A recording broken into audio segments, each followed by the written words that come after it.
வணக்கம். இப்போ நான் ஒரு வார்த்தை சொல்லுவேன், அதுக்கு ஏற்ற மாதிரி நீங்கள் நம்பர் எடுக்கணும். சரியா பட்டு? ஓகே. நவரத்தனங்கள் எத்தனைமா? Very good, 9. சூப்பர். அம்மே, அறு சுவைகள். மான்சிகா சொல்லுங்க பார்க்கலாம். சுவைகள் எத்தனை? 6. Very good. தோஷிகா, பூதங்கள் எத்தனைமா? பஞ்சபூதங்கள் 5. சொல்லுங்க. Very good. போங்க. திசைகள் எத்தனை ராஜா? ஆன்சர் சொல்லுங்க. அம்மே கார்த்திக், ஸ்வரங்கள் எத்தனை?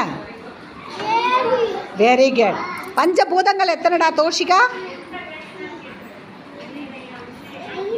சத்தமாக சொல்லுத்தாங்க. Very good. அம்மே, என்னை போடாமல் நீங்கள் பைக் ஓட்ட முடியாது. அது என்ன நம்பரு? Very good. சூப்பர். இரவு பகல் எத்தனை ஆளா? 2. Very good. உன் முகத்தில் எத்தனை கண்கள் இருக்கு? ஓடுறா சபத்து குட்டிங்களுக்கு கிளாப்ப. சூப்பரா.